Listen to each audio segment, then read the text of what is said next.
Hey, what's going on guys? Nick here with a news update for the Godzilla sequel. So Warner Brothers and Legendary have just released a press release with the full cast and synopsis and production details for the follow-up to 2014's Godzilla. Now the interesting thing is, before we had heard about the movie like in depth like this, there had been reports that the film's title was Godzilla King of Monsters or Godzilla King of the Monsters, but the interesting thing is that this press release actually never refers to it as that, so maybe the title was dropped and they're going to call it something else, like a different subheading, or it'll just simply be called Godzilla 2. I'm not really sure, but it's kind of a shame because the title Godzilla King of Monsters sounded pretty cool to me and it was a good throwback. But anyways, as we know, this film is not going to be directed by Gareth Edwards, who did the first one. It's actually going to be directed by Michael Dougherty, who did Trick or Treat and Krampus. The cast features Ken Watanabe and Sally Hawkins reprising their roles from the first film, along with newcomers Vera Farmiga, Kyle Chandler, and Millie Bobby Brown.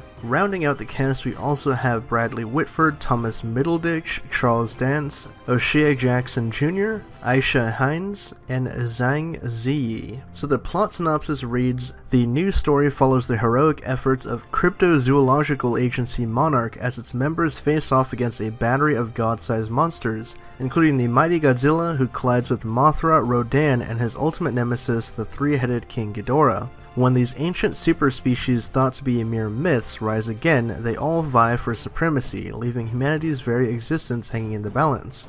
So again, this confirms kind of what we already had known about the film. I believe these monsters were actually confirmed back at Comic-Con 2015, if I'm not mistaken. And then of course we got the little teaser at the end of Kong Skull Island, which was awesome to see. So I'm very much looking forward to the sequel. Hopefully this time around we get some more monster action, which I thought was really lacking from the 2014 film. I mean, not to say that was a terrible film or anything, but they definitely could have upped the ante in terms of what exactly we saw in that regard. So as this is going to be the third film in the Legendary Monsterverse, this is going to be followed by Godzilla vs. Kong, and that director was recently announced to be filmmaker Adam Wingard. So very much looking forward to the future of this universe. Leave your own thoughts down in the comment section below. What do you guys think of this plot synopsis? And are you guys looking forward to the Godzilla sequel, Godzilla vs. Kong, and whatever other spin-offs and movies that we get coming out of the Legendary Monsterverse? As always, thanks for watching. My name is Nick, and for more on Godzilla 2, subscribe to Hybrid Network.